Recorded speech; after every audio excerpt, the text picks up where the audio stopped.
A very good afternoon. Am I audible?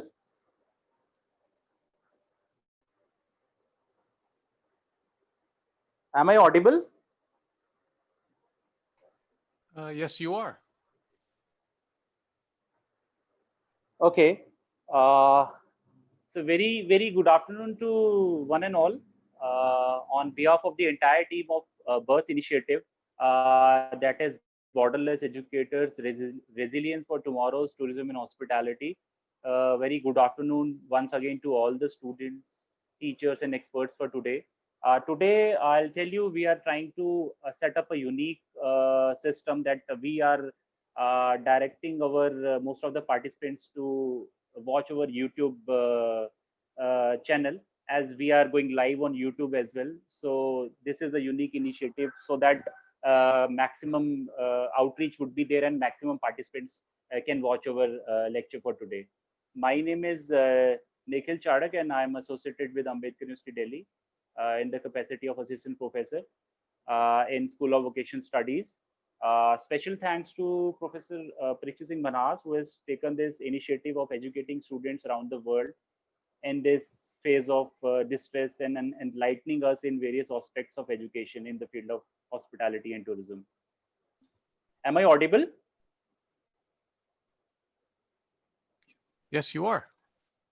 Yeah. Further, good afternoon to my colleagues as well. I guess Dr. Ramjeet still has not joined, as he's facing some connectivity issues. He's also coordinating with me from past 13 to 14 lectures to make this particular web lecture series a great success. Very good afternoon to Dr. Andy and Professor Parikshit Singh Manas again. And once again, warm welcome to Dr. Andy, who will be the expert for today. And I'll be introducing them shortly. And once again, I'll let you know the lecture for today. That is the key to success in a post-COVID-19 world. Again, a very interesting topic in the sense that the scenario of this COVID, which is going on. So most of the people and most of the businesses which are going in a loss, they are trying to find out a key to success after this outbreak would get over. So further, I would also like to welcome Professor Sitanshu Shekhar Jema. He's also with us, delivering various lectures and motivating us. And he's the Dean, School of Vocational Studies, Ambedkar University, Delhi. Please note that this is our 15th lecture of the series. So far, we had lectures regarding the various domains of tourism and hospitality. And we are also noting down the requirements of the students in terms of what all topics they need deliberations on. We have organized lectures as of now on the themes of MICE, religious tourism, sustainable tourism, impact of COVID, scope of hospitality graduates, wellness tourism, heritage, skill development, food service, accommodation. So we are organizing lectures on the basis of what are the demands of the students these days. So we are taking their feedbacks and delivering the lectures on the basis of that. Again, I'll request you to please keep your audios and videos on mute mode so that we can have a smooth session, and keep posting your questions to me so that it will get answered after the completion of the lecture. And it's my immense pleasure that we have received an invitation from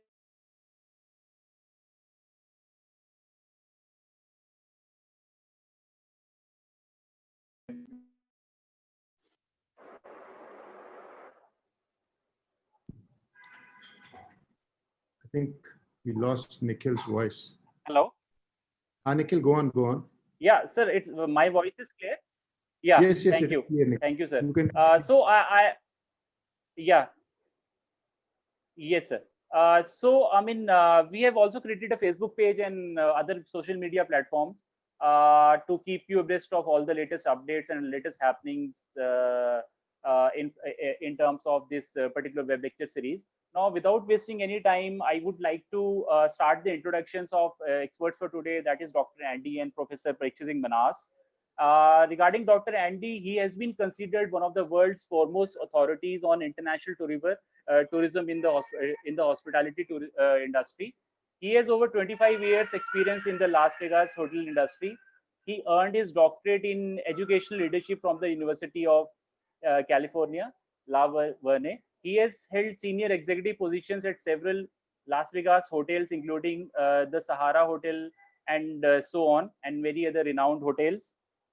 And due to his tourism expertise, he has been involved in numerous hotel projects internationally. The Singapore Tourism Board also presented him with the Business Event Ambassador Award at the prestigious Singapore Awards event. And he is also the past president of Asia's largest hospitality educators association. He is further, he is an internationally renowned speaker, facilitating workshops, teaching courses, and addressing conferences. So I am sure this would be a very interesting session once again with Dr. Andy.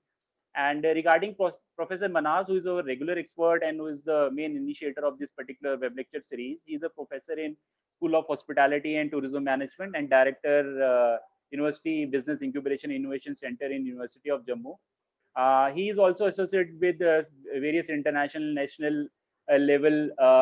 He has been invited in various guest lectures at international level, and also associated with various bodies at international level in terms of tourism. And his main areas of interest are sustainable, responsible tourism, post-conflict tourism, destination marketing, film-induced tourism, and so on. And he also received the prestigious Hungarian Faculty Research Fellowship in 2013, and many more research fellowships in this kitty. He has also won the best award for Best Young Teacher by All India Council of Technical Education. And lastly, he has written many books related to tourism and hospitality. So without wasting any time, I would request Professor Manas to please initiate the session. Thank you, Nikhil. Thanks a lot. Very warm welcome to Dr. Andy, Dr. Gina, Dr. Hassan Rafat from Egypt. We are trying a unique model today. What we have done is we have sent the link for YouTube to all our participants who used to come in because of the bandwidth issues we were having. So we have a separate monitor and we are sending everything on YouTube directly live.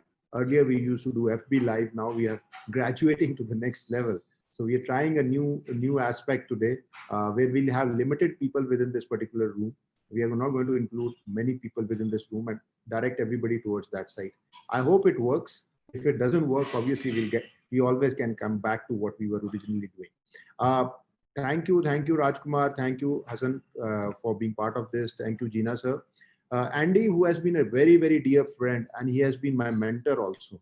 Everybody knows for past 10, 11 years, I've been on the board of Asia Pacific Council, APEC RE, as one of their directors. But nobody, I think, amongst you would be aware of the fact that Andy is the one who got me over there. And he's the one who has been always mentoring me over there, has been a very, very big support internationally. In fact, when he was president, he visited University of Jammu also, and he was very proactive. I don't have enough words to thank you, Dr. Andy, for all the support that you have given me in my career. And it's an opportune time to have you on one of the web lecture series. And you'll be happy to know, sir, this is my 15th lecture today. And we had Perry, we had so many, we had Scott from Emirates, Sanjay from Emirates. So a lot of people, faculty from Taylor's who were part of this particular series and who came over and delivered the lectures. So I've been very grateful to all of them. So what I'm going to do is I'll start sharing my screen and I'll start with the presentation. Okay.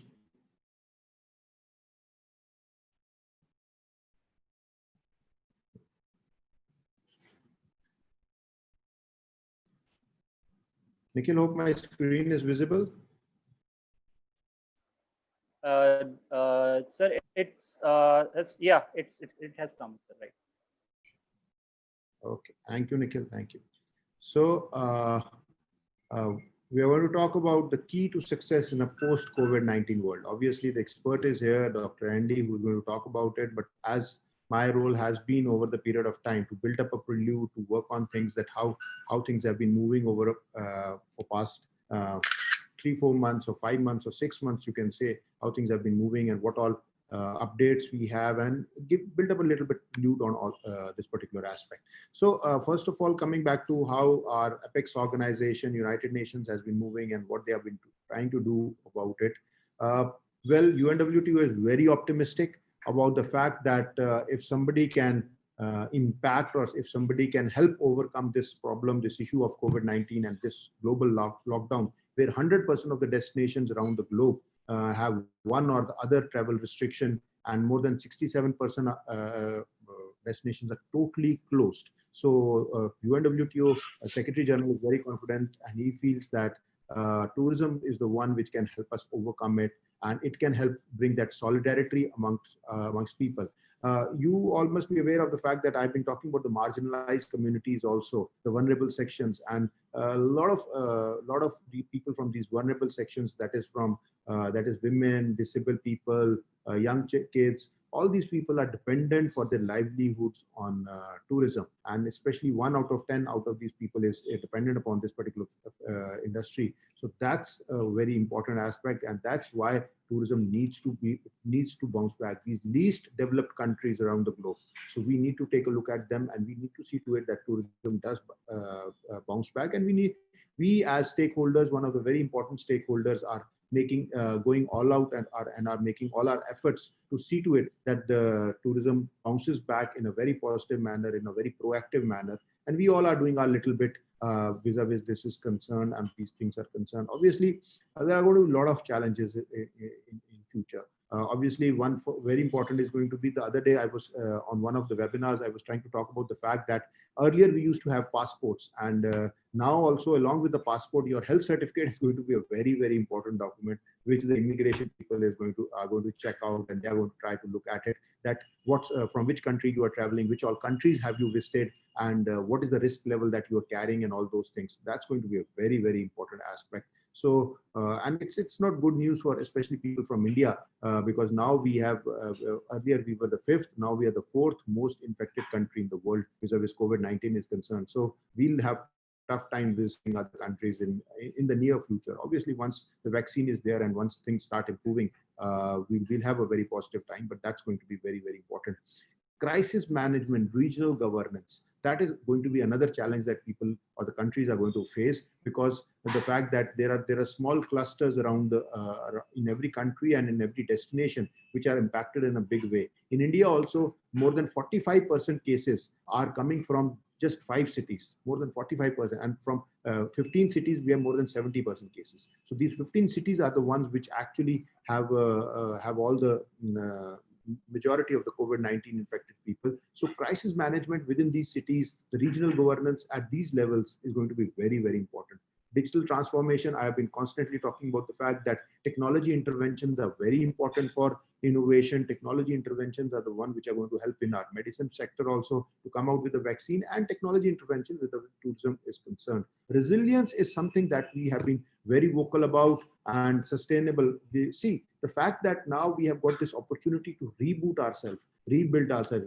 Tourism virtually was zero, even virtually at zero, and from zero we are again bouncing back.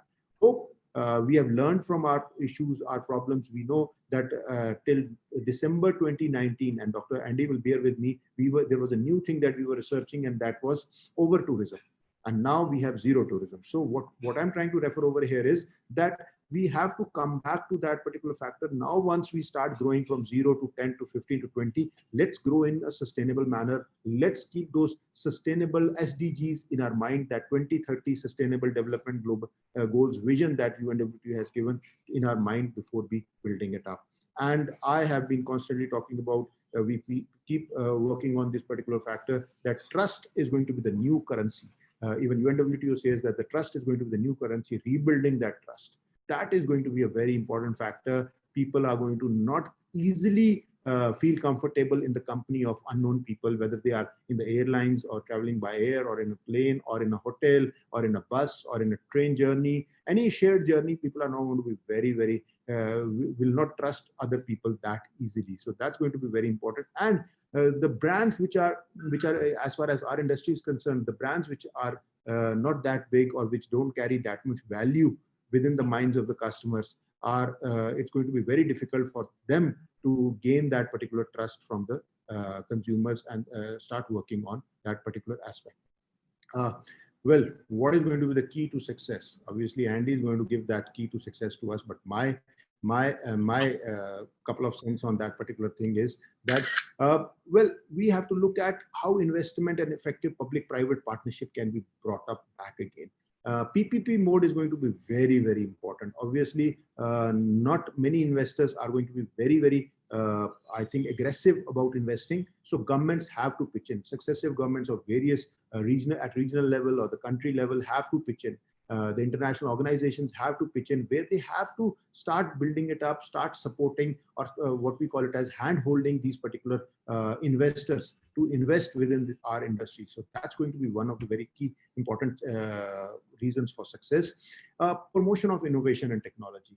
I've been referring towards it, that technology interventions are very important. Technology interventions are the ones which actually bring about that invention and innovation aspect these days in any industry, be it manufacturing, be it airlines, be it medicine, be it healthcare, any industry. Technology is very important, and we have to see to it that we try to work on visa facilitation and enhanced connectivity. That's going to be another very important aspect that we have in our mind. People are now not, as I've been mentioning, that people are not going to look at taking those detours and all those aspects, but they'll be more concerned about traveling from point to point. So key to success would be that travel from point to point. Greater resilience, including enhanced safety and security for tourists. So this has to be seen. This has to be visibly seen. Now, a lot of airports around the world are opening up, and a lot of these airports are working up, and how they are now building up it, building vis-a-vis contactless check-in, contactless boarding of the passengers on the aeroplanes. That's going to be a very important aspect, and that's what is being practiced.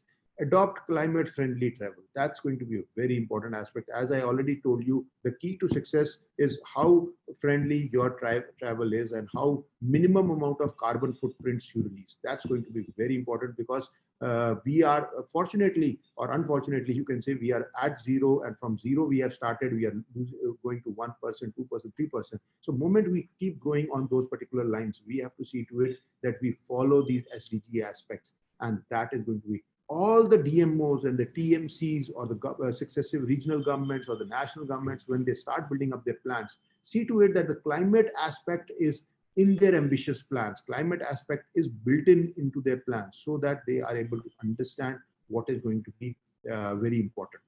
Better, more sustainable and resilient growth. I've been always talking about, this is a very crucial issue. Have empathy towards your employees. I'm not saying sympathy, I'm saying empathy. Because of the fact that they are also risking their lives. They are also coming from tough backgrounds, and they are trying to grow and to provide service, because in spite of the tough conditions that they have to work upon. And this is also, I would say that all the service, all the tourists or the people who are taking these services or who are getting the benefit of the services, they should give respect to all the people who are trying to provide these services. Be flexible, talk cautiously, stay positive, because word of mouth is very important.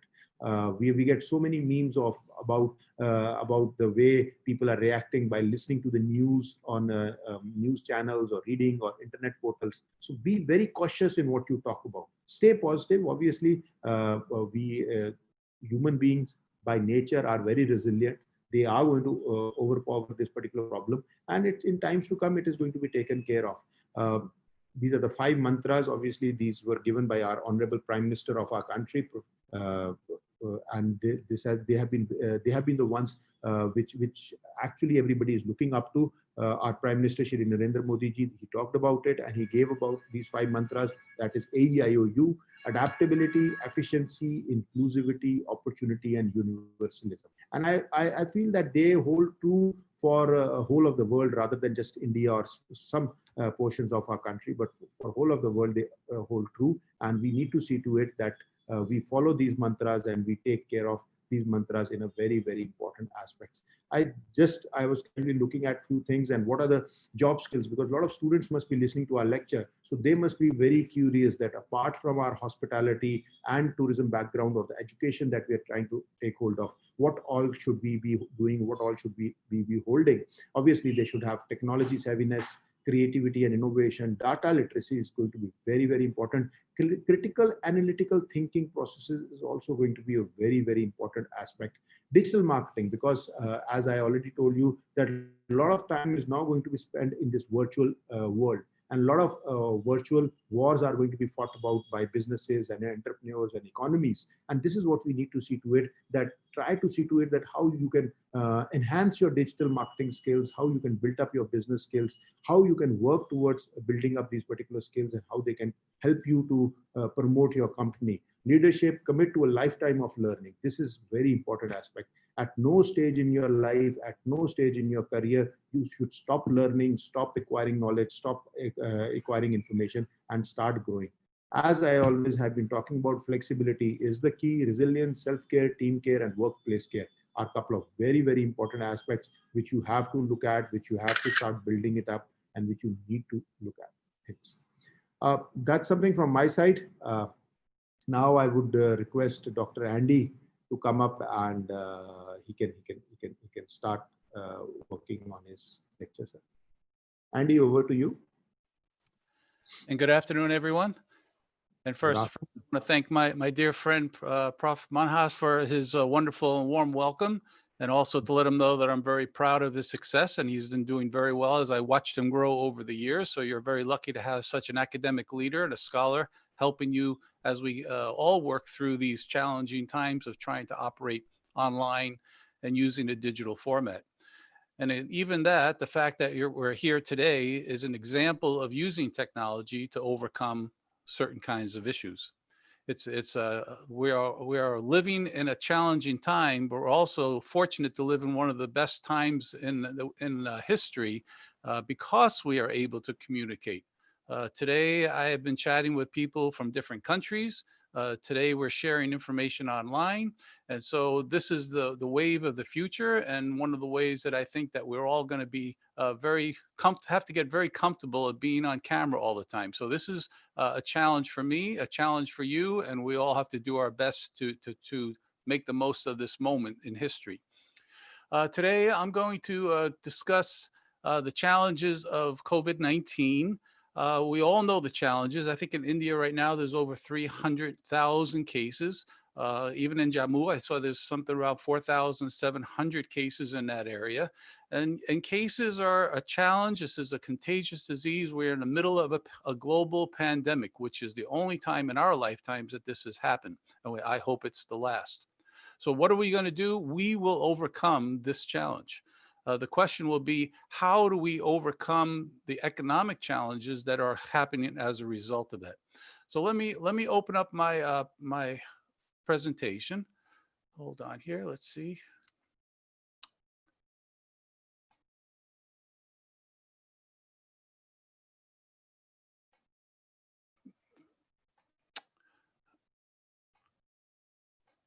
Very good. And we're going to go right here. And somebody can let me know if you see that presentation okay. Yeah, Andy, your screen is coming up. We can see that. And you'll notice that the picture that I have there, I did have a beard, which was my COVID beard. So fortunately, I live in the Philippines right now, and we have gone from our COVID enhanced quarantine to a modified quarantine. And actually, we just started what we call a general quarantine. So for 3 months, I could not even leave my house unless it was just going to a grocery store for food. So it's been a challenge the entire time. And it's one of those things that I think we all have to say that this year, 2020, is a lost year. So we have to make the most of it in the current situation. So what am I going to talk about? Well, today I'm going to talk about the key to success in a post-COVID-19 world. And this success is something that we're going to be able to use starting today. I know there's a lot of talk from the United Nations. There's a lot of policies and procedures out there. My goal today is to share with you things that we can do today to help improve our situation, to maximize the safety of ourselves, our families, and our customers, and to share some ideas on how we will overcome this and the important key. And I'll share with that in a second. So first, the hospitality industry will need to adapt or die. there is no doubt in my mind that if we don't adapt, many of the businesses that we have come to be familiar with will no longer be there. Now, I want you to look at these two pictures. If you look at the picture on the top, you see a bunch of chefs in the kitchen. It's a very clean kitchen. They all have their hats on. They all have the clean uniforms. They're all doing the things that we have seen for many years people in the kitchen do. And then you look at the picture on the bottom, just another kitchen, general photo. But what do you notice the difference between the two? The photo on the bottom has taken some extra precautions in their kitchen. So the question I can ask for everybody is, which restaurant would you choose to take your family to dinner based on these two pictures? And neither one of them are doing anything wrong.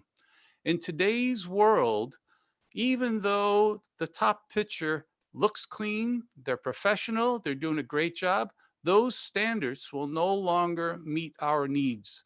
And so the bottom picture is one that proves that they are doing things to protect our safety. The gloves, the masks, the hairnet, the clean cutting board, which you notice there. Everyone is doing their job in a higher level of sanitation. So this is one of the things that we're going to talk about today, because the key to success, and Prof. Manhas, we haven't actually discussed the topic today, but he's already told you what the answer is. It's trust. And trust is going to be the key. Now, he said rebuilding trust. Well, how do you do that? If I don't trust your hotel, if I don't trust your restaurant, if I don't trust your transportation services or tourism attractions, then why would I come to your place and put myself and my family at risk? So you, as an operator, have to build trust. Sounds easy, but it's not. If you look at some of those words on there, we're going to go through some of those today in this presentation. There are many different things that operators and hospitality operators have to do in order to be successful. So let's begin. What's the easiest one? Well, it looks easy, doesn't it? I guess you could say hand washing. Well, hand washing will be one of the key steps in establishing trust with your customers.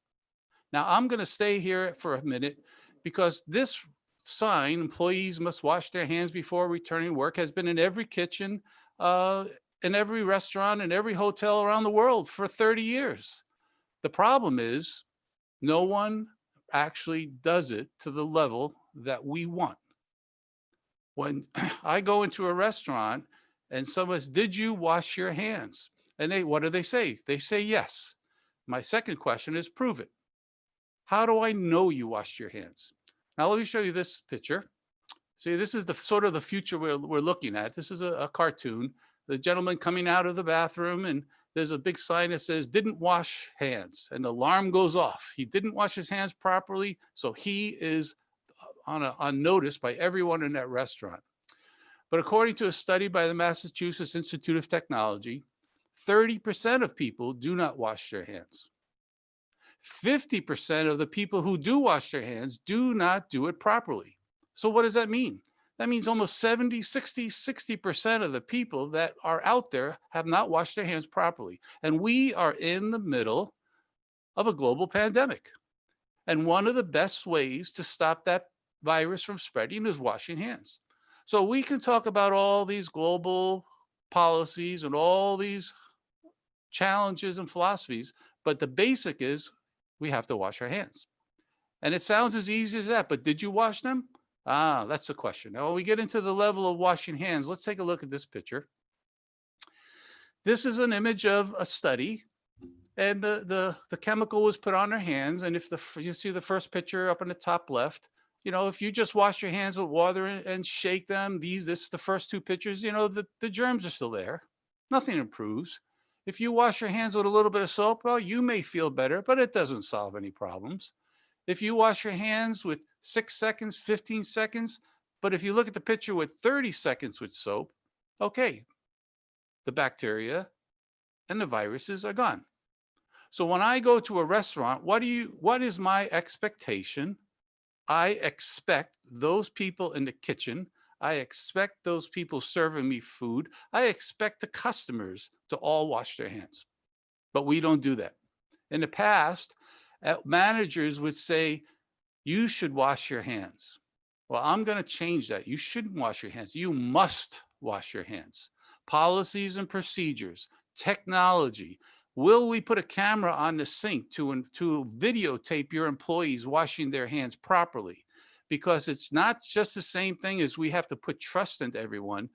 A mistake in trusting your employees, a mistake in poor policies, a mistake in poor managers, all those things put us all at risk. And the first case of a virus in a restaurant will close that restaurant down so fast you won't realize what happened. So washing hands. I'm going to continue on this one. Now, if you look, there's a global hand washing partnership. There's an organization out there. They have signs. Yes, if you can't wash your hands, yes, alcohol-based products are a good alternative on the temporary. You know, and actually, I wasn't going to show you this video, but if you go on TikTok, these two guys in Vietnam had millions of people watch it because they made a fun video on showing the proper techniques of how to wash your hands. So if you get a chance to go on that, go to TikTok and take a look at that fun video. But it doesn't have to be it has to be something that we incorporate into our daily lives. It has to be a policy, a procedure that we all enforce.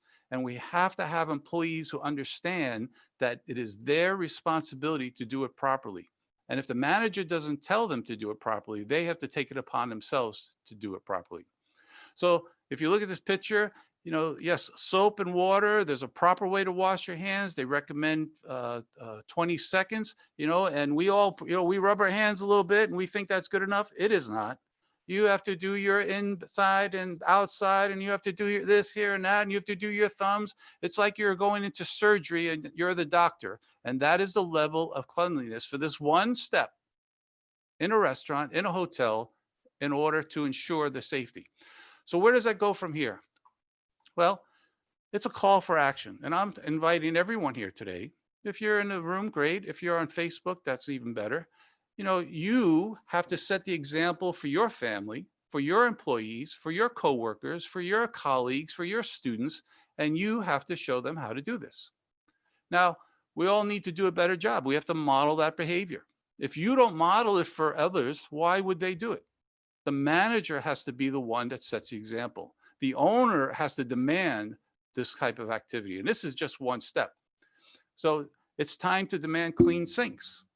Now, when I go into a restaurant, do I go to the kitchen and look at the menu first? Maybe not.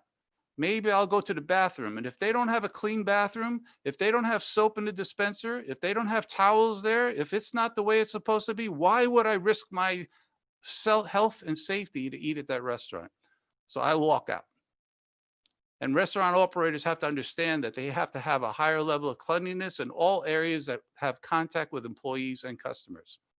So starting today, the longer we wait, the longer COVID-19 will continue to spread. So my request to you on this first step of building trust is to wash your hands.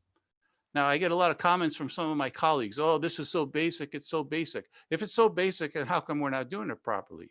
So when you look at research, well, research is another example of how to enforce this. You know, investigating restaurants, investigating employees, looking, measuring how much soap is used, measuring how long people use. There's a few technologies out there where the color of the faucet changes colors, and after 20 seconds, you know you've been doing it properly. Some people have a timer by the faucets now. All these different ways of implementing such a simple, basic behavior. Sounds easy, but it is not. Let's move on to the second part of building trust. Now, this is a colorful photograph of someone sneezing. Now, we have all sneezed, and when you sneeze, the bacteria and the droplets can extend anywhere from 3 to 5 meters. Everybody in the vicinity is affected by a sneeze. Now, you've seen people suggest, you know, some people sneeze into their hands. Back to problem number one, they're not going to wash their hands, they're spreading germs. You've seen the second one where people, you know, sneeze into your elbow. Well, that's better, but that doesn't stop anything. It still spreads. There's a nice video on YouTube that I watched from several years ago, actually. And the example was, if you use a tissue when you sneeze, you will stop almost 100% of the droplets that come from a sneeze. So rule number 2, use a tissue. Do you have a tissue in your pocket right now? Because people out there who have COVID-19, when they sneeze, this is spread in the entire area. If one person in a restaurant sneezes, this is what's spread in that restaurant. I'm going to show you a very good study in a little while on how that works. So if you look at how do we stop it? What do we do in our hotel? What do we do in a restaurant in order to prevent this from happening? You know, some things are not so complicated. Put a box of tissue on every table. You may laugh at that, but if you think about it, if someone is going to sneeze, it's not their fault they're going to sneeze. They have to sneeze. Give them the tool to help them reduce the sneeze from spreading to the other tables. This is why the social distancing is another issue when we talk about COVID-19. Now, I'm going to give you an example here. This is a study done by people in China for disease control. Now, the funny faces, I added that to myself. But you have to imagine that it was the date was January 24th, and all these people went to this restaurant for lunch. So can you imagine? You are one of these people. You're going for lunch. You know, maybe this is you up here in the corner, or maybe this is you down here in the middle, and you went for lunch with your friends. You had a nice lunch. Everything's wonderful. What happens? Well, 4 hours later, this person goes to the hospital with COVID-19. Now, during that time at lunch, if they were going to the hospital that afternoon, I would assume, can't prove, but assume that this person was sneezing, coughing, laughing, or whatever during that lunch. Because if you go to the hospital 4 hours later after lunch, you don't feel very good. So obviously there's some spreading going on during this time. So what happened? Well, two groups of people happened here. The top half of the room, they got sick. The bottom half of the room didn't get sick, but nobody knew that at the time. So the person that got sick on January 24th, another person got sick on January 27th. A couple of people got sick on January 31st. A couple of people got sick on February 2nd. And this last person got sick on February 5th. So I want you to think about that. You go to lunch at a restaurant. One person is sick. And for about a week, maybe 10 days, you don't even know if you caught the virus. Now, how did this occur? And this is a part of a continued discussion. What they discovered that the people in this part of the restaurant became infected with COVID-19. So those people technically are at medium risk. They should self-isolate. Now, self-isolate means you stay away from other people. You stay in your room. You don't have contact with your family, with your friends, and you have to stay in isolation for a period of time to prove that you don't have symptoms at the end of that time. The people on the bottom, well, they're self-quarantined. They can have contact with their people at home, but they have to be the ones that avoid people too. So they stay home. Self-isolation is a little bit more severe. How did this happen in this particular restaurant? Why did it happen? Well, what these researchers found, if you notice that this air conditioning unit was taking the air and it was blowing it out. It was bouncing off the back wall and going back to the air conditioner. And every restaurant in the world has one. The person that was sitting there was if they were sneezing or coughing, the air conditioning was actually just spreading the germs faster in that part of the room. So these people all got sick. These people didn't. That's how close you can be to someone that has COVID-19. What were their recommendations from this study? Social distancing. Yes, social distancing is a thing you've all heard about, and you go, yeah, maybe. But social distancing is a key to protecting yourself and protecting others. I'll give you some examples about that later. The second part of it is improving ventilation. Now, if you have a restaurant, open the windows. If you have a closed restaurant and you have air conditioning, then you should be changing those filters. Now, back to developing trust. How do I know you changed the filters in your air conditioning system? Well, this is a time to put signs on your walls. This air conditioning filter was maintained and changed 3 days ago, and we change it every 30 days or whatever the manufacturer says you're supposed to do. You know, that is the kind of visual, as Professor Manhas has mentioned, a visual confirmation that this operation is doing what they're supposed to be doing so that I feel better and I can trust them. Now, Let's move on to the next one here. Typical restaurant. So what do we say? Social distancing. That's what we have to do in order to protect people. Well, that sounds good and it makes a lot of sense, except what happens? Okay, well, this restaurant had about 156 seats, typical restaurant. And we say social distancing. Okay, well, so we close every other table. Now they have 84 seats. How is this restaurant going to survive economically? You just eliminated 50% of their seats. So while that sounds easy, it is not. Every restaurant operator in the world works on a very small margin. Their profits are very small, so they need every seat in order to generate revenue. So yes, inside you have to reduce the seats. So there's a lot of different ways that people are trying to provide social distancing without affecting their business. Here's a simple example in a fast food restaurant where they put tape on the floor. So okay, so you wait in line, you give some extra space, but it's not really affecting the business of that operation, so they can continue to operate and generate the revenue they need to be successful. How about this one? This is a good one. Okay, they have signs on the tables that don't sit here. Well, this is a sad thing to see because a restaurant has paid a lot of money to build this place, and each one of those tables costs money, and now you're saying you can't use it. Should they take the tables out? I don't think so, because I hope in a myriad of, whether it be months or whether it be a year, I want everyone to fill at every seat in that restaurant, but that's going to be a while. Here's another simple, now this is a funny one, because this restaurant here, they have tables here. I think it's two different restaurants very close to each other. This one has tape on it. Don't sit next to each other. So this guy, he's sitting in the wrong seat, but he's all by himself. But it doesn't look like these people on the other side really care. So who is enforcing the seating policy? Is it the customers? Is it the food server? Is it the manager? So which of these two restaurants has your trust? Well, this one, where there's nobody sitting in the wrong seats, has my trust and confidence. I'd rather eat there than the one where they don't pay any attention to the rules. We may not like the rules, but the rules are there to protect us and protect the environment. How about this one? This is just a simple one. They took some tape, marked off the tables and spread it around. Okay, that's great. I think this is a Starbucks. At least they are giving an honest attempt to try to provide the social distancing. But of course, what's the best way? Well, outside seating, fresh air, open space.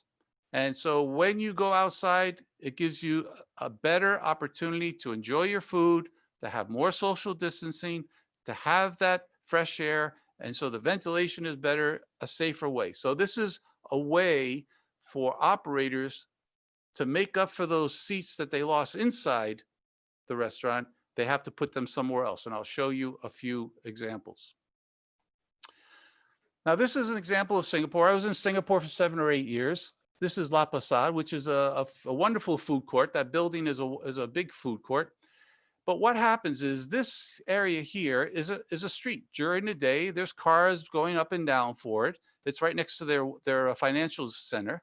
But what happens is at night, as soon as 5 o'clock comes around and the office is closed, they close that street and they turn it into a restaurant.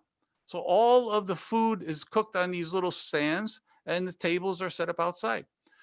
This is one way to maximize space outside of your restaurant and facilities, because you're not allowed to have that many people inside anymore.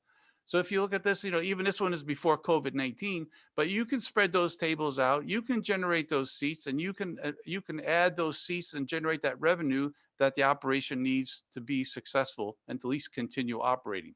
So outdoor seating is one way to maximize your seating when you have restrictions. Now in Singapore, they have covered streets here. This is one example. They put these large covers on the street so people can have outdoor activities and sales. Even small alleyways are now having outdoor seating. Okay, taking advantage of every seat. So your outdoor seating your back alley becomes thing. This is Boat Quay in Singapore. They've always had outdoor seating, but I think they have even more outdoor seating than ever before. Now, again, this is pre-COVID-19, so no one's wearing masks. But if you're outside, if half the people are wearing masks and you're enjoying your dinner or your drinks, that is as safe as you're going to get in the future. Now, this is an interesting one in the United States. I don't know if you've ever seen one of these, but this is called Sonic restaurants. This is a traditional, really old style restaurant where you would get in your car and you would drive to the restaurant and never leave your car. So what would happen is the server would actually come on roller skates and bring the food to your car. Now, this restaurant chain about 6 months ago was actually getting ready to close because it's such an old-fashioned style that nobody really wanted to do it anymore. Now, they are one of the most popular restaurant chains in the United States because you, with your family, you can get in your car, drive out, get some food, eat with your family, and not have any contact with anyone other than the person bringing you the food. So this is actually the takeaway type food service. This is a brilliant way to maximize the thing, but this restaurant just happened to be at the right place at the right time. They're doing very well under the circumstances. Now I'm going to show you this picture. This is just a picture of a diagram of a picture. Some architect was drawing a restaurant. Now, when you look at this picture, you see a restaurant, okay, and you see a few tables over here. What do I see? Well, these days, I see this as an outdoor dining room. These cars are going to have to go someplace else, and people are going to have to walk a little bit to get to my restaurant. So you can no longer look at just what are we going to do inside.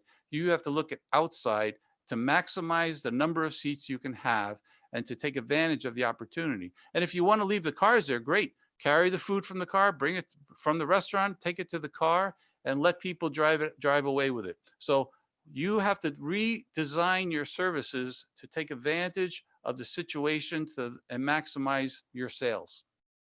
Now, another opportunity is rooftop. You know, again, you have to be creative. You mentioned that before. You have to be creative in the way you solve problems, critical thinking. So is your roof accessible? Is it safe? Can you use it for seating for some of your activities? There's a lot of sky bars and restaurants around the world that have taken empty roofs from years ago and turned them into high-end entertainment restaurants and clubs. And so these are beautiful tourist destinations. They're outdoors with high ventilation. So the people love to go there. They're more spread out. And yes, it is still a memorable way for people to enjoy themselves. And, you know, so the simplest outdoor area can become some kind of seating area for people to enjoy themselves. So those are a couple of ways that things are going to change. But let's talk about the restaurant service cycle that is going to change after COVID-19. Reservations, how you enter the restaurant, how you order your food, the service of the food, and even how you pay your bill. You know, the diagram on the left is your traditional sequence. But we're going to talk about how things are going to change in the future. First, reservations. You will not be able to go to a restaurant unless you have a reservation. Gone will be the days where you just walk in, wait in line, sit in the waiting area for a table to become open. Those days are gone for two reasons. First, social distancing will require people to be spread out. So the line will be too long. Number two, the waiting room, you can't have a waiting room anymore because it's too close, no social distancing. And people will want to know who you are when you go into that restaurant. So many restaurants are starting to have requirements for reservations. Now, this is how you use technology. This is where the young people out there, you are very proficient with your apps and technologies in your phones. Now is the time to start learning which apps can be used by the industry in order to help them be successful. Two examples here is OpenTable, which is a restaurant reservation system, and Yelp, which is a very popular thing that tells which restaurant do I want to eat at? You can book your reservation. Before we use them as a courtesy or as an added value, today you may have to use them in order to get a reservation. The second part of this, which we'll talk about in a little bit, is when you make a reservation through these systems, we now know who you are and where you ate. So that if there was a need for contact tracing in order to find you, they would know that you ate at that restaurant. Let's talk a little bit about the entry to a restaurant. Well, now you see this person, what's your temperature? Well, this is this is a scene that's being replicated around the world. Everybody's taking temperatures.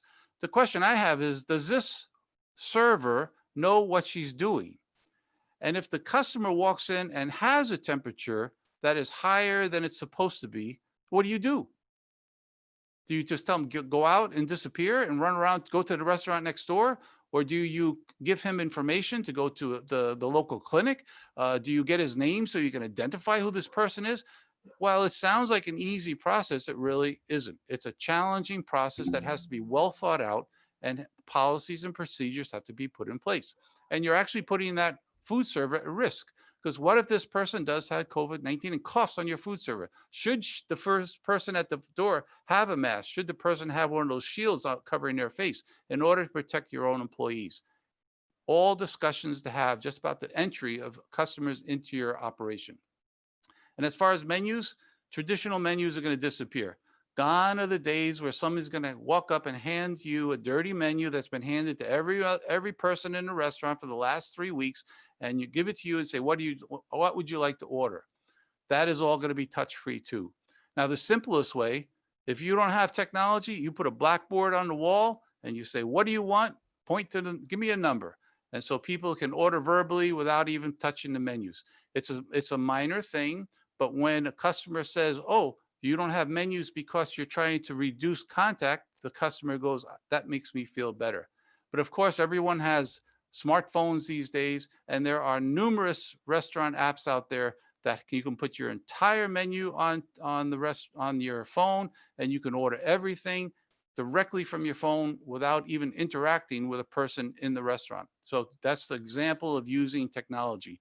So if I go into a restaurant and they say, here, this is the app you should use, then I know I am going to be able to order without touching a menu. And I know that this restaurant has implemented that app in order to ensure and increase my level of safety. So that's a good example.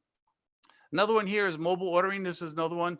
Menu, this is just another example of how you can put your menu on an app and make it easier for people to order. Now the service is going to change too. Now here you see a restaurant with glass walls. Yeah, high-end glass walls, that's going to make people feel a little safer if they have their own area to go into, but that's very expensive. Not everybody can do that. Partitions, one way or another, that's another way that people can separate areas. Japanese restaurants have screens. That's another way you can separate areas. But all those kind of things are the high-end, very expensive methods of separating tables and people. Now take a look at this one. This is one from China. Of course, this is a manufacturing plant. They're not concerned about your experience. What they are concerned about, they don't want their employees to get sick so that they don't go to work and the manufacturing process is slowed down. So here you see very simple cardboard dividers that separate each and every seat from each and every other person. And while it doesn't look like fun, it is a very good example that they are doing what they have to protect their employees. And on the sign itself, it tells you to wash your hands. So a constant reminder. So this is a very good example of a company with good policies. But here's one restaurant. This was one from Australia. You know, they don't have a lot of money, but if you notice, the food server has a mask on. Okay, they have just simple pieces of hardboard separating the tables. So they're doing their best to give you a safe environment using the budget they have available. That's a good example. I like that. It's a simple one. This one, another manufacturing plant separating their employees. A little bit more pleasant, a little bit nicer, attractive, but still separating everyone from another. Now, at the end of the meal, you have to pay for your meal. Cash is going to disappear. And I know there's a lot of different, in the Philippines, we use GCash. So you can just pay for your meal using your GCash. Around the world, there's GPay, Samsung Pay, WeChat Pay, all different kinds. And if you look at some of these numbers, Samsung has 14 million users, GCash in the Philippines, 27. PayPal has 277 million users, Apple Pay 383, and the largest in the world is WeChat Pay, 900 million. Now, that is pretty much restricted to China, but it's still 900 million people that are not touching cash, that are not handing it from one person to another, and that on society basis reduces the number of contacts that everyone has. So that's a very good example of that. Again, according to Open Table, because they track it, 25% of US restaurants will never reopen. I want you to think about that number in your own community. 25% of restaurants may not reopen. Right now, they have no business. Their operations are closed. Their employees have gone. And so when they say open, and now they say you can have 10% of your business or 20% of your business, how can you run a restaurant if you can only have 30% or 40% of the seats that you need in order to be profitable? So it's very difficult. And that restaurant has to buy all new supplies, all new food, everything. They have to sort of reopen the entire restaurant with the hope that people will come. And that's back to that matter of trust. If people cannot trust the restaurant, they're never going to go back. So before you open those doors, a manager and the owner have to sit down with their employees and say, these are the 5 things we're going to do 100% of the time to make sure that we provide a safe environment, not only for our customers, but for ourselves. This is a chart from Florida. Okay, and this gives an example of what some things: no seat, no service. You have to sit down at a table. You can't walk around. Reservations are required. All these things, taking tests. These are a good list, and there are many of those around the world. But reservations are required to prevent capacity issues. Now we're going to move into a little bit different area. When you take a reservation, this opens up a whole new area of concern. People are going to want your name, your email address, your phone number. Even sometimes they ask for your home address. The problem with that is, well, privacy. Maybe I don't want you to know where I live. Why would I want to tell somebody that works in a restaurant where I live? So is the government going to watch every place I go? Possibly. And then there's also risk of identity theft. If I give you my name, my email number, phone number, there's been cases where people take that information and use that for illegal activities. And the home address, there's cases, one case in the Philippines where someone from the restaurant went to the home of one of their customers and harassed that customer. So those issues cause problems when you start to get too much information from your customers. So if you look at the upper left, this is a QR code. Now, a QR code, you can make this online for yourself. So when you go into a restaurant, you can flash your QR code, so that still has a way of identifying you, but you don't have to actually give them that information that you consider private. Now, that leads to the process of contact tracing, the benefits and challenges. So think of a large crowd. That's you in the middle of the crowd. What do you want to know? Well, do you want to know if anybody else is sick in that crowd? Okay, then who's going to contact you to tell you that somebody else was sick in that crowd? So I know Prof told me not to do any videos, but we're going to give it a try anyway. I hope this works. So again, let's change the scenario. These are ping pong balls, and that's you. You're one of the balls in this video. And I'm going to push the button. We'll try it. If it doesn't work, I'll explain it.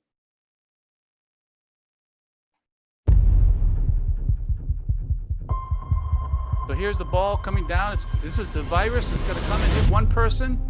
And this is an example of how quickly it can spread amongst all the people in a room. And the second part, social distancing. So if you have social distancing, it's possible to reduce the spread of the virus. A very simple but powerful video that was created in Ohio. I like that one because it's a classic experiment of how they show chain reactions. So social distancing is a key to success for all of us. And I'm going to move on to the next one here. Let me see here. So how do we contact tracing? Digital contact tracing can slow or even stop the virus transmission and ease us out of a lockdown. This is according to the University of Oxford. So what does that mean? An example of your typical day. You're at home, you're number A here, okay? You're with your family. You may get on a train or get in a car or a taxi or a bus to go to work. You get to work, you're interacting with all those people, your colleagues, your coworkers, and then at the end of the day, you go home. A typical day for everyone in the world. What happens? The next day, you wake up, you got a fever.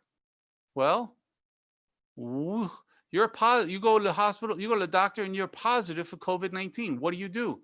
If you have a digital contact tracing app, that will notify all those people that you were in contact with the day before. Those people can now stay home and quarantine. They may not have the virus, but if they don't know if they have the virus, they won't transmit it to other people. And then those people that were nearby, well, they'll know that it was you, but they weren't that close. And then you have the last step where you can actually decontaminate those places where the person went. All very good. Now, this is a way that contact tracing works using an app or digital processing or technology. Everyone is assigned a key. Now, the key is an encrypted number for you. That identifies you, but it doesn't give them your personal information. When you go and if you become infected with COVID-19, the hospitals say, can we use your key to contact all those people that have been near you in the last 14 days? And then an alert is then sent out to all those people, and they can either self-quarantine, go to the doctor, isolate, whatever is necessary, but they know that they have been put at a higher level of risk and need to increase their social distancing. So how does this work? Well, there's two different methods here. This is a good example. This is used in Hong Kong. In Hong Kong, if you're coming in from another country, or if you've been near someone that's been infected, they will tell you you have to stay home for 14 days, compulsory quarantine. What does that mean? Well, you're not allowed to leave your home. But how are you going to track people to make sure that they don't leave their home? Who's going to watch? Well, they put a bracelet on your wrist, and then you register with your phone, and then you actually take your phone and walk around your house, and then you say, okay, I'm home. And the application and the GPS will now monitor your location at all times. And if you're not at home when they randomly call, then you could get a fine.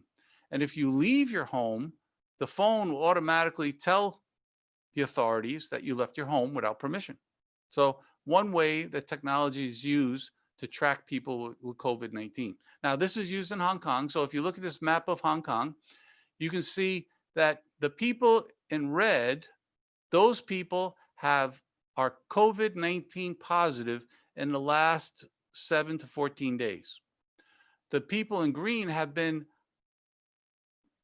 infected, but it was longer than 14 days, or they've been near someone. And so you can tell by this picture where the clusters are, or places you may want to avoid. Now, if you look at those circles, the red dots are actually hospitals. So that makes sense. But if you saw red dots all over the map, you might want to stay home a little longer. So this is one way for people to know when they go out, if they want to go to a certain area. Now in Singapore, they have a little different method, similar. You download an app and put it on your phone. And then if everybody has the app on, and there's 1.4 million users in Singapore, if you have your app on and you have your key, it is automatically, as you walk through a restaurant, as you go through a mall, as you sit down and do everything, it's sharing that information and measuring who you've been in contact with. And if someone gets sick that you have been in contact with, it automatically will notify you. So those are two types of contact tracing applications that are very helpful. Now back to this scenario, remember this one? So if you were this person here, or this one down here, when this person got sick on January 24th, you would have known that day that you were potentially in an area when someone became ill. This person had to wait, it never got notified because they didn't know this person was sick. So this person was running around infected for potentially a week and potentially infecting other people. So the benefits of contact tracing is, whoa, I went to lunch at a restaurant and there was somebody there who was sick. And so now I can isolate myself, I can quarantine myself, I can wear my mask more, I can wash my hands more, I can do all those things because I know that I'm at a higher risk than before. So that's the purpose of contact tracing. Now you may think, well, who does this contact tracing? This is an interesting story. In the University of Houston in the US, they're now offering a course that trains contact tracers how to identify and inform people who may be at risk. It's not as easy as you sound. You pick up the phone and say, "Hey, guess what? You were at a restaurant and you were next to somebody who was sick." Well, what do you tell them? How do you tell them? What signs and symptoms? All these things are processes that require training. They anticipate there will be a need for thousands of contact tracers in the United States in order to isolate cases, know where to look, how to identify people, and how to provide the contact tracing protocols in order to make sure that it doesn't spread. Just a good example of how that works. So we started the program out with trust, and I'm going to end my presentation with a couple more slides, but this one is important. If you don't build trust, if you don't use masks, if you don't use technology, if you don't have training, these are all the things that we have been learning for years in the hospitality industry, but we have never implemented them to the level we need to now. If we are going to be successful after COVID-19, then we have to make sure that everyone follows the rules, everyone is professional, and we have to support those people who provide safe premises. So don't sit at home after COVID-19 comes to an end. You have to go out and you have to support those restaurants that are trying to reopen, but you have to make sure you tell them that I'm not going to come to your restaurant unless the quality of your operation provides a safe premise for me. Now, one of the things that I've been doing actually for the last, since April, my colleagues and I are offering 30-minute webinars each week on Wednesdays. And every week we talk about a different scenario. And some of the things that I've talked about here, we talked on our webinar. And next week we're going to be talking about Las Vegas. Now I'm going to actually be doing a little educational session on Las Vegas, how it all began and how to develop a tourism destination, because some of those things that were used back then, you could actually use now. And then we have a guest speaker from Las Vegas who's going to give us an update what's happening in Las Vegas. You have to picture Las Vegas has 40 million visitors per year, and now they have 0. And they just started to reopen a few of the integrated resorts in the past week. So it's going to be interesting to see how they are. So I will be sending this contact information to Professor Manhas, and he can share that with all of you. We invite you. It's free. We do it every Wednesday. So please join us, and we hope that you'll enjoy joining us for our 30-minute talks. And there's our QR code. So take a picture of it now, and you can use your own technology to figure out how to register for the webinar next week. And Professor Manhas, thank you for inviting me to join the session today. I hope this is sort of helpful to everyone to realize that we have to all work together to conquer COVID-19 and make the world a safer place. So thank you very much for inviting me. Thank you. Thank you, Professor Andy. Thanks a lot. That was very insightful. And although we have overshot our time, but like it was like listening to you, it was so pleasant and so insightful. Can you just stop sharing your screen so that we can have everybody? So since we are short of time, I'll request everyone to switch on their cameras so we can have a digital selfie with Professor Andy. So this is going to be a very closed door digital selfie. We tried this new model today where we went live on YouTube, but I don't think so YouTube is also that friendly as Facebook is, but we tried today. So I request everyone to, there's Gina sir is there. So everybody please switch on your cameras. And see, Dr. Andy, we never discussed about today's presentation, and I was on the same line as you were talking on the line. So I think some of your traits have passed on to me. so I'm your real prodigy now, working on things. But thank you. Thanks for such an insightful and a wonderful presentation. I know it's always pleasure listening to you, the way you speak and the way you present. And I hope there are young teachers over here, the senior faculty members over here. They must have had, and all the students I can see on YouTube, so many people have joined. So they all must have had benefited from you, and they must have had learned from you. Sorry, we cannot take question answers today because we are within another 3-4 minutes, our Zoom session is going to end. So we'll be kicked out of this particular room. So we'll take a digital selfie first. And I'll thank everyone. Thank you, Dr. Andy, for the foremost. Then we have faculty members from various institutions. Professor Gina, who is Dean from Ambedkar University, is present over here. Dr. Rajkumar is present over here. Dr. Nikhil Chadak is present over here. Professor B.C. Sharma is present over here. He's from my University of Jammu. So a lot of people are Professor Dr. Harpreet is present from Guru Nanak Dev University. So a lot of faculty members from different universities are present over here, and they were listening to your thoughts. And we will surely collaborate further. And obviously, Perry has been on this particular platform. You have been. So Alan, who's also the past president of APECRI, so next he's going to be over here very soon. So thank you. Thanks for a lot. Thanks for joining in. Namaskar, and see you next Saturday. Bye-bye. Take care. Thank you, everyone. Thank you for listening. Good luck to you and be safe out there. You take care, and we'll be in touch again soon. Sure, sure.